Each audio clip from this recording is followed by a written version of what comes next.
So in this video, we're going to make this thing look somewhat pretty. We're going to add Tailwind CSS styling. I'm going to be pasting in and updating the template pages, and then I'll kind of explain what I did. So we can get right into it. The first thing we're going to want to do is create another template called base that we can basically use as a base structure for all the other templates. We're going to add like a header, and so instead of having to create the header in each HTML file, we're just going to create it one time and be able to reuse it easily. So we're going to go into core, templates core, create a new file, call it base.html. Now I'm going to paste in the file contents. You can access everything in the description. I'll leave a link to the repo, but essentially it's going to be an HTML page.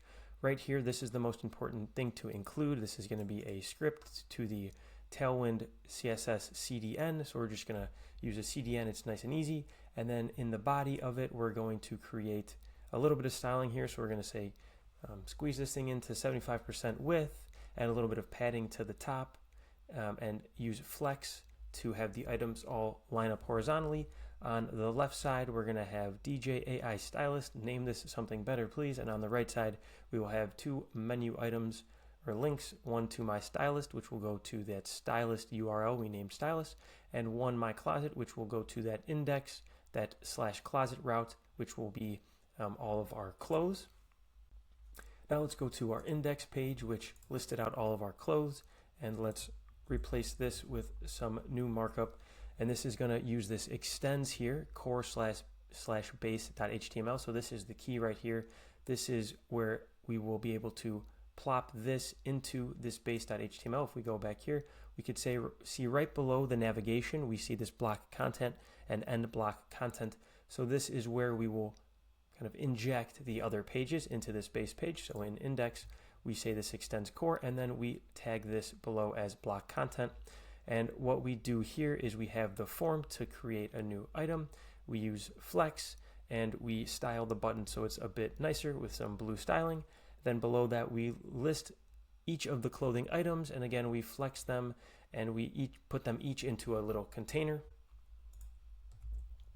So we'll save that. If we go into our clothing detail, this was very basic right now, so we'll paste in some new markdown, and we will save this. Again, it extends the core base.html, so it'll have that navigation.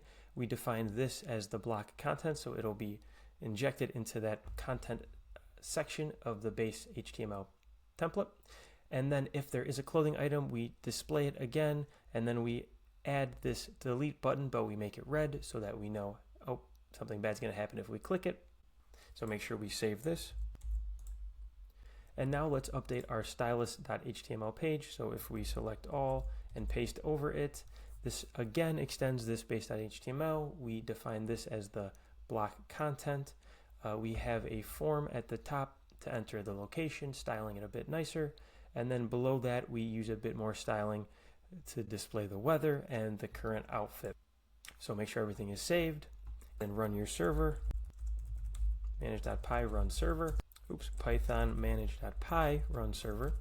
And then let's go back to our browser and go to localhost 8000, and it looks a bit nicer. So we have DJ AI Stylist, we have my stylist, which links to this page. We have my closet, which displays our closet items. We can add a new item here. We can say black t-shirt. We can add a few items, black t-shirt. We can say blue gym shoes, brown leather shoes. We can say polo t-shirt, brown jacket, beanie, white socks, dress socks. Okay, I think that gives us enough stuff. We can click on any one of these and view the items and delete the item if we wanted, or we can go to my stylist and type in a location and get the outfit idea. So we see it at the top. This page is loading, and it is hot in Miami, 90 degrees, so it's saying we should wear our polo t-shirt, blue jeans, white gym sneaker, and white socks. Now, I don't know if this is the best combination. Maybe we should have had some shorts. I'm not sure if we had that as an option, but this looks like it might be a nice outfit. So awesome. So I hope you enjoyed the series. Very cool way of using Django with AI and external data. Comment below if you have any kind of thoughts or any issues. Happy to help. I have a full stack tutorial on Django that goes into the details of Django. I'll link it in the description. Appreciate all the support and look forward to seeing you in the next video.